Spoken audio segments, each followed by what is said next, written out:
Hostef, whatever, this awesome conference here in Budapest on their 15th anniversary. But So you say Budapest. That's already way much better than I do. I say Budapest. that's a usual, but yeah, we got some tips on how to correctly say the place. I hope that I'm saying it correctly. I'm trying my best. Best, no, my best. So we have today with these awesome presenters that I was hinting, our amigo Davy Kenis. Did I pronounce it well? I think You pronounce it perfectly. because I times about Davy, Davy. Davy. I got it. Here with us, who is also, I think, you have had so many adventures at this conference, many other conferences. Mm-hmm. Big time veteran, and well, I'm already spoiling it. Amigo Davy, would you mind sharing to the audience some details of you, who you are, Sure. why are you here, why are you in a conference, what makes you special? Oh, I wasn't expecting that question. Um, yeah, maybe around general things. Let's skip maybe the general things because I'm Davey. I'm from Belgium. There's nothing more to say about that. But it's an interesting question on why are we actually at conferences? My wife always asks me the same thing. Why do you go to conferences? Why did you do that to yourself? Yeah, indeed. And okay, and you go to conferences and you need to speak on one day. And I'm like, yeah, I need to speak one day. And how long is that presentation? I'm like, sometimes 30 minutes, sometimes 45. Okay. So you go to a conference, you speak 45 minutes or 30 minutes, and you're away from home an entire week? Yeah, that's usually the summary how it goes. But there are some cool things before and after, and Yeah, exactly. or at the place in Budapest, you could also the awesome thermal waters thing here Mhm. is, oh wow, and many other things. But Because you know what I really like about conferences? It's I'm not sure if it's rare, but it's one of those places where you can actually still truly like connect with people. Like to give an example, I received in one of the last conferences, I received a text from my wife, and she dropped me a text, "Hey, did it go well, the presentation?" And I replied with, "Yeah, it went good." And she replied back with, "Okay, you enjoyed it?" I replied, "Yeah, it was good." In the evening, she called me. She said, "Dude, I really don't like it when you do that blunt to me." And I was like, "Oh, I'm really sorry. It wasn't meant that way." And that's an example on how written text sometimes is completely perceived in a different way because we live in that transactional world where we talk with each other or we give each other likes on social media or we comment to each other on social media. But places like these where you can walk around gives you the possibility to truly connect, like you and me have this conversation. It would have been so different if we would have this with LinkedIn just in an online chats. Slack or something like Yeah, that, it indeed. would be. Or maybe just me liking a post from you or saying in comment, yeah, you do a great thing. I think that even if we were having a conversation like online, you are at your Hmm. place, I'm at my place. It's not the same feeling. You're right. Yeah, It's very different from no lag, no delays, your yeah, cues, no camera problems or mic yeah, yeah, problems. yeah, yeah, It's huge, and as well, like getting in touch with people, right? yeah, Like indeed. seeing there in front what they are experiencing, because Yeah. uh, for your wife, and we will say hello, and like the only person tuning in today. No, okay. And my kids, by the way, my kids saw you and me on YouTube Really? on the while we were chatting previously, and then suddenly my daughter said, "Daddy, why, Why are you on YouTube? WTF? Why are you on YouTube? Why are you on my iPads?" Oh, cool. I'm super happy that I don't know if they are impressed or scandalized that you are on the iPad or on Yeah, it YouTube. was more like surprise, like, A dude, good thing. you are on my iPad. I generally watch like cartoons, and suddenly you are in my iPad. Because it could be like, I see you at home already. Why are you appearing Yeah, on my yeah, yeah, iPad yeah, as well? yeah, yeah. No, but it's something really, I don't know. I do agree with you. The impact we experienced it, the pandemic and the lockdowns, Hmm. and we tried. We had no other choice, but it was not the same. It was so different. And as Yeah. you say, it's like you were talking to your wife. It's 30 minutes, 1 hour tops that I'm on a stage. And then I go down and it's talking to people. It's Yeah, exchanging it's networking. experiences, what happens, travel situations that Yeah, can sometimes getting happen. here is not the easiest. Yeah. Sometimes it's not the easiest thing to get to a conference. Always something can go out of the way, but it makes so many good stories that you can tell to each Yeah. other. Like, I man, also you get look energy. really I bad. also What I happened to you? Oh, the plane. Oh my no, God. it was terrible. But I also always, besides the fact how much it takes from your body, because it's you're networking the entire day, you're speaking, you're preparing for your own presentation. So at the end of the day, you're tired, but or at the end of the conference, you're always tired. But I always get so energized because of the vibe which is there. And whenever I'm seeing someone else speaking, I'm like, okay, I get this out of his or her presentation. I want to do this, and this is a nice idea. I get so hyped up and motivated after a conference that I'm always planning, like, okay, going to do this, and this is a nice idea. I need to work this out. Gives you energy to do crazy stuff. I can relate. You have no idea. It's some things like I describe it at times the conference hangover. Yeah, yeah, yeah. Yo, yeah, You're so tired and oh my head hurts and yeah, it's almost like a real hangover. But you're already thinking like, yeah, the next party on the next weekend, I'm gonna totally do yeah, that yeah, again, yeah. even if it's worth the the price or the experience, because you get so much out of it. On your side, Mhm. presenting people that if you want here to present, of course, submit CFPs open. Stay tuned for that. But being a participant here, being on the Yeah. stage, and being able to share a couch with Davey and just talk to each other. There are so many places. I think they're in the center of the stage. You can also sit with some of the Oh presenters, yeah, yeah, yeah. share Indeed, to a meet the speaker conversation, area. meet the Yeah, yeah, yeah. speaker. Yeah. This is a wonderful initiative, by the way. It's really, again, it's about connecting, and this is a way on how that we as a speaker, but also participant, we can connect with each other. The best experience that you can like grab the experience like this guy has in the head and like come give me a little bit. Uh, Be kind, bring a coffee. Just like hey, I have exactly. a bribe for you. Can I'm you also a share? human. I'm also a human. Yeah, yeah, Yeah, yeah. we're all persons, and yeah, We're that's another one that you should not, because you see him on a stage or keynote or tutorial. He's another guy that you can just yeah, approach, talk yeah, to. exactly. Did you Yeah, like the last season of this thing or yeah, I don't know? and even if you didn't like it, it's still, to me, it's like sharing a story, regardless of the fact that if it's right or wrong what you're saying. You're sharing a story, and that's when the story becomes also authentic, Yeah. because it's your own story, regardless of the pressure which you put on yourself. Hey, am I worth it on sharing a story? Of course you're worth it sharing a story. I have two kids. I share stories the entire day. They never listen, by the way, but anyhow, that's another story. But it's about sharing the story, and everyone can share a story, and it's authentic. And But you got me thinking there. Like you mentioned that it's you got training from your kids on the storytelling and so on, but you have been a presenter long before Mhm. the kids were around. Yeah. So what drove you? Did you had like this appeal for storytelling, or how did you ended up conferencing? um, I, to be fair, I actually always wanted to be a teacher. Ah, And somewhere in my, I have a very funny story, by the way. bring it, bring it, bring it.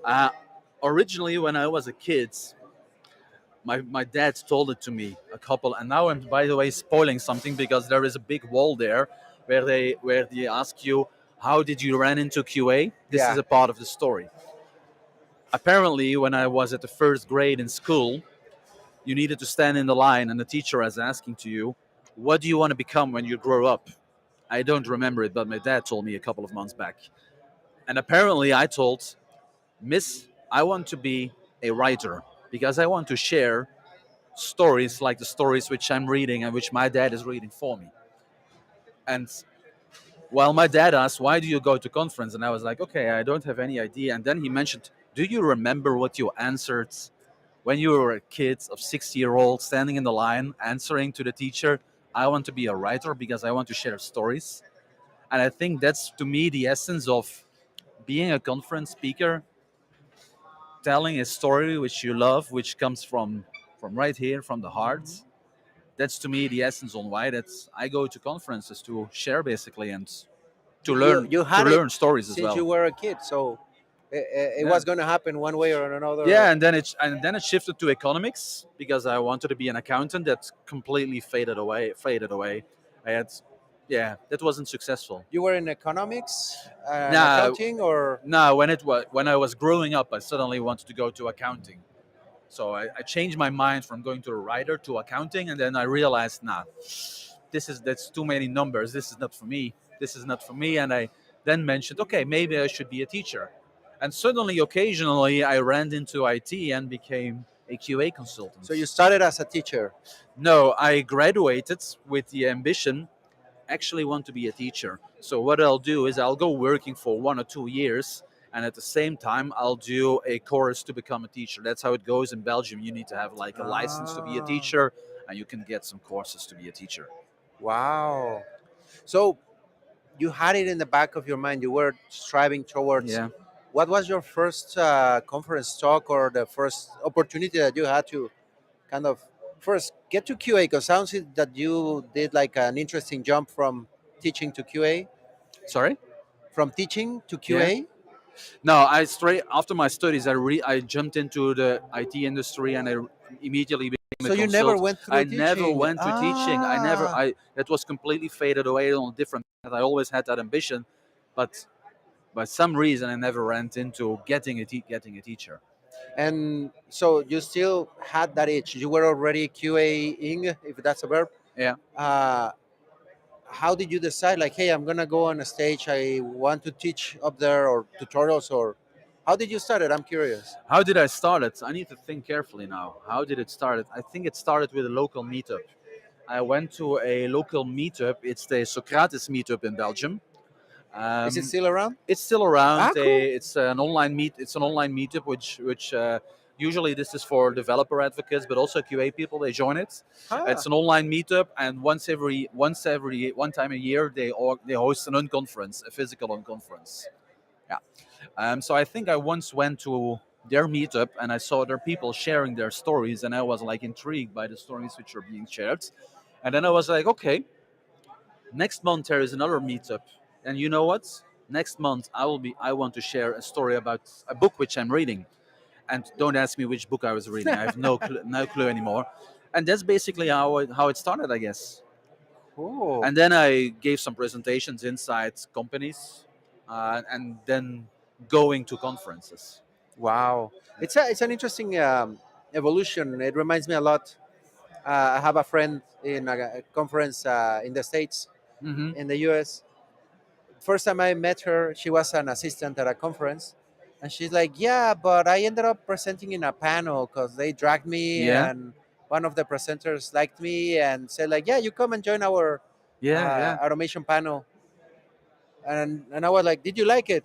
"It was a good experience." "Okay, you're in. You're You're gonna be in. Yeah, presenting." And ever since, sold. she has been four Yeah. years in a row presenting and Oh, going that's and super growing, and nice. has been really really good. Because when you have like that type of calling, Hmm. it's really good that I think you unconsciously or semi-consciously were chasing that opportunity to Yeah. tell stories, teach, and follow through. And I mean, you were not the best on the first time that you got on stage. No, How did you obviously think you not. improved your crafts of storytelling? Sorry. How did you think you improved your storytelling crafts? I stepped away from the putting the pressure on myself that I need to prove that I'm a storyteller, because Ah, in the end, you submit for a CFP, and in the end, someone read through what your story is and made a decision. This paper or this story actually I liked it, so I put away the pressure on myself to perform on stage, or to put the pressure like, okay, I'm a good storyteller, I need to prove that I'm a good storyteller. And I put that pressure away, just knowing that, okay, there is someone who believes, based upon what I've been reading, there's someone who believes that this story might be a good fit for the event that he or she is organizing. And that kind of helped me out. Although at the beginning it's a little bit searching your own style, everyone has their own unique style. That's part of me as a person, that's part Yeah, of yeah, you yeah. as a person. Everyone has their own speaking style, the way you perform with your hands, how you do it with your voice. And that's finding out. It's like a journey on which you enter, and then you're going to search out, okay, how which style is actually suiting me. I can remember on one of the first conferences, I was a complete energetic guy. I'm still energetic, by the way, I but can it tell. was I can like tell. a huge. It felt like I felt in a ton of like a Red Bull or so, and I had. You were like what's his name, Tony Robbins style. Yeah, exactly, exactly. And although the people liked it, there were also some people who were like, "Oh, Dave, come on, you pulled all the energy out of me," and I was like, "Yeah, okay, that's just how I am. That's just my vibe and my energy," which do made me sometimes conscious about the fact, like, okay, it might also be that you have a mismatch with the audience, and that you need to feel how is my audience basically reacting on the message that I like to bring to the audience, and to play into that a little bit. Huh. That's yeah, because you modulate and you change your off stage persona, who you are on a daily Mm-hmm. basis, from Mm-hmm. who you are, and you started to create your own Yeah, stage, Davy. yeah, exactly, exactly. Along the way, I created my own personality on this is how I would like to perform on a stage. Because I also believe, I strongly believe that if you anyone who wants to tell a story, it's about you, and you should do on the stage like what makes you feel good on the stage. Mhm. And sometimes people ask me like, okay, I don't have the guts to talk on a stage, and I'm like, okay, why not? Yeah, I'm afraid that whatever I'll be telling, that everyone knows this already. Well, to be fair, yeah, okay, got it. But there's you have a story to tell, and you have always one thing which you can share. You have always one thing which might not be known by someone else. So by not going into the mindset of I don't have anything to tell because everyone knows this already, you're assuming for your audience that they know what you know, which isn't always the case. And you are making me think that even if they are aware of the topic or they have done that, your personal and particular experience is as well adding.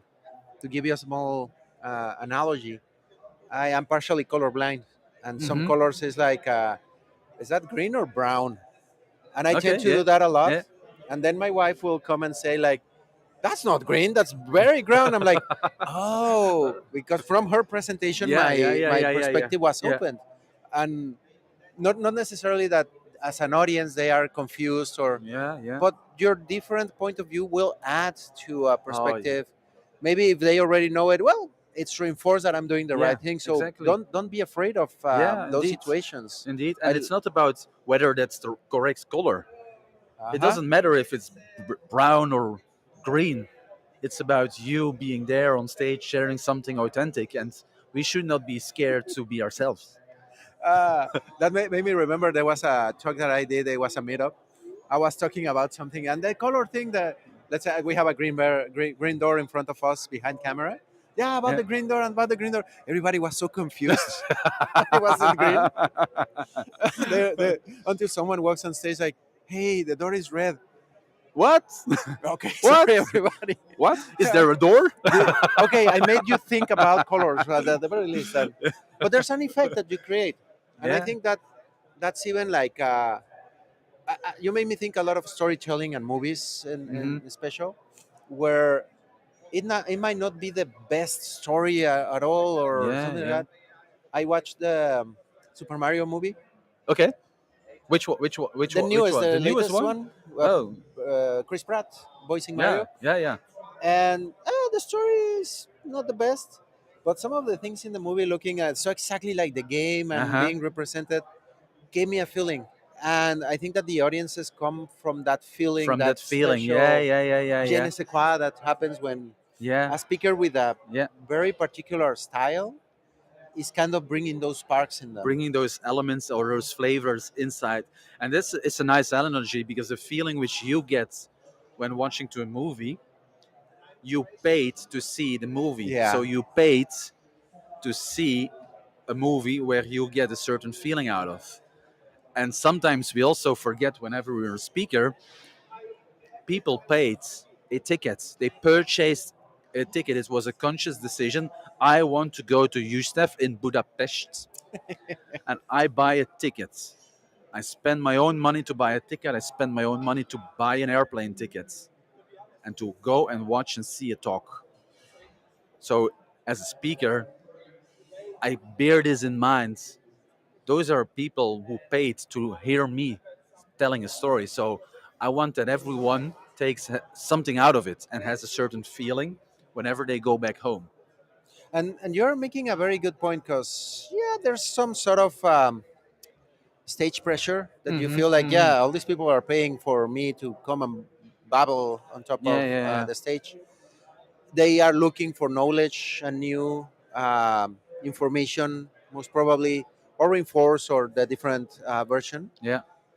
But at the same time, yes, it's important what you are learning here. You will learn things at conferences, no question about it.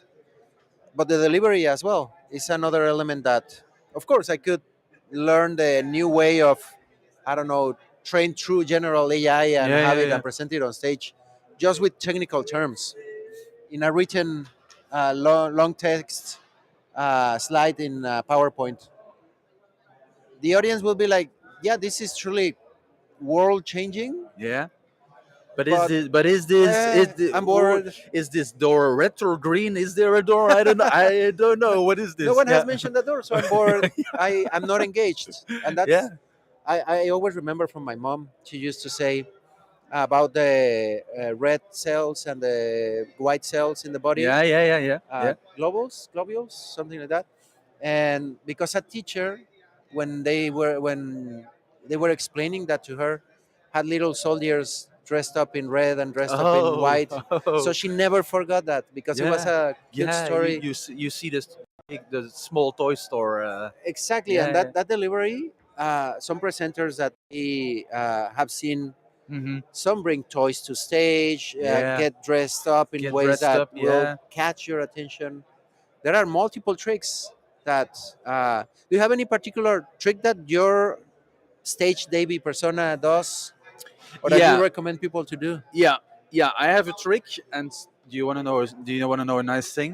Uh huh. I can't do the trick on this conference. I usually have the trick to go for a quick run before the day of my talk. Ah. And so I go for a 5 kilometer run or a 10 kilometer run to really be completely stressed out Uh huh. in the real early mornings. But I forgot my running shoes. Oh. So I have my talk tomorrow, but I forgot my running shoes. So I can't do my normal habits or routine, which I'm used to. Oh. But one, What size are you? Probably I can borrow. No, I'm kidding. but maybe one tip. It's a really small tip, which I usually gave to people, is if you know the room that you're in which you're going to present, go check out that room one, two, three, maybe four times prior to your own presentation, so that you get to see the feel, the vibe of the room. How is this room look like? How is the other speaker on stage? How is the stage looking like? So that the moment that you are there, it kind of feels like I have been here before. I have been doing this before, which leaves away a bit the stress of, okay, I need to be on stage. I need to be on stage. No, you have been there before. It's different in your minds. Yeah, start visualizing it in Yeah, advance. exactly. Yeah. Trick your mind to think that you are on the stage or you Yeah, have yeah, been yeah, yeah, already. yeah. Yeah, indeed. Because when in the morning we did a stream around here, walking Yeah, around yeah. with the camera, and we stepped behind the main stage where the keynote was happening, and it's like, yeah, I know the area now. I Mm-hmm. feel it's not that Mm-hmm. high. It's like this, that. Because I remember a couple of times I was thrown at stages that I had Yeah. no idea. Uh-huh. Uh, One, I thought it was a talk and it was a keynote, and I was just Whoa. prepared for Whoa. a regular talk. And there were lights in front of me. That was a cool part because I had no idea. I didn't know the stage that I was going to be at. I thought it was just like a middle of Yeah, the yeah, yeah, conference, a yeah, small yeah. thing. And Big stage, you were two, panicked out? three. I had no idea, and Uh, I wanted to do some other things. So no, this is your stage. You go up, and there were lights in front of you, like it was like a stage. Also warm. Yeah, yeah, yeah. Yeah. and the rest of the room was dark. So we're like, okay, well, hello Oh. everybody, blah blah blah blah And blah. Blah. you couldn't see I you had couldn't see no anyone. idea, and I thought that it was just like what I was expecting, like 50 people, not like Yeah, yeah, the yeah, yeah. largest, like it was 300. What? And they were like, because it was dark, I had no idea. And Yeah, okay, yeah, thank yeah. you everybody. It's such a pleasure. But as well, it would be like totally mentalized, or just go there Yeah, and yeah, yeah, have no yeah, idea yeah. what is happening. And that's the nice thing. So you know that you can do it.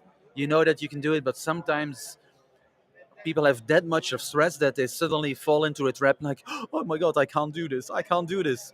But if you And not what is the stress? What is the true difference if it's 5 people or 500 people? exactly, You're yeah, already on the stage you're there. Yeah, telling your story. Just take it out, explain it. yeah, Speaking of taking out and explaining it, we're starting the ramp down a little bit, and I want to close up a little bit with your teaching experiences. You're presenting at the conference. yeah. I'm presenting tomorrow. What is the topic? Oh, the title is called Feedback Loop from Hell. It sounds scary. It isn't, but it's an interactive session where I'll be sharing patterns and routines which come back inside classic businesses and organizations, but also in personal lives. So it's a Oh, personal story which I relate back to how IT organizations are being structured and which patterns we should be careful on. I love some of these presentations as well, where you mix up a little what is the true QA thing Yeah, with normal life and personal yeah, experience or growth. Like my mom with the soldiers painted, like you're yeah, yeah, driving an yeah, analogy, which I'm sure will make people to keep it. And just with the yeah. title, I see the title and kind of know what type of speaker I am Yeah, yeah, expecting, yeah, and yeah. Feedback what- loop from hell. Who uh, makes this up? Some call it vicious circle, by the way. yeah, yeah, So yeah, I yeah. like to call it But feedback loop from hell. but it's it made me think of rock songs right away Huh? or things like that. That just with the title, you're evoking some Yeah, feeling, yeah, some yeah, experience, yeah, which I think yeah. is really, really good. I look forward to that. Not, I will have to ask you to tell me how did it go and what it is, because we are gonna be here running interviews. But Davey, after uh, Hustef, Hustef, I'll know the right answer in the next stream. For I at promise. least it's Budapest. That's Budapest, for that one clear. I have heard, the real one. Um, so you're an experienced presenter. Uh, this is not your first conference of No, the year, no, no. not the last, I I need guess. to admit it will be the last. It Oh, will be the really? last. Yeah, for this year it will be the last. I will be clicking the pause button for a while.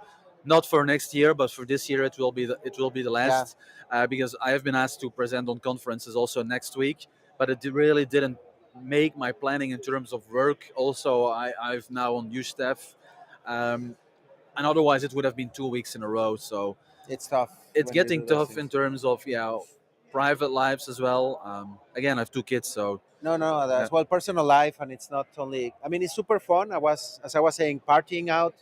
It's really fun. You meet yeah, people, you get yeah, experiences, you get hangovers. But if you do it too often, connected one after the yeah. other, if you have the itch to present and tell stories, take breaks. Don't go over crazy. Even if you're accepted on all of them, it can hurt It can eventually. hurt. It can hurt a bit, but it starts with, and that's maybe a warm call out to everyone. It starts with taking the guts to call in for a CFP and making sure proposing an abstract, submitting for a talk. That's where Yeah, it starts. yeah. Awesome recommendations. I love it. And do you help people when they're with their talks or give Yeah, guidance on those things? yeah, That's very good help and service that you give back. If people want to reach out to you, get in yeah, touch, or get some tips and yeah. recommendations, where can they find you? They can just connect with me on LinkedIn. I'm still thinking about building my own website and stuff like that, but it's still somewhere in my mind. But for now, I would say just connect with me on LinkedIn, and I'm very happy to have conversations around it.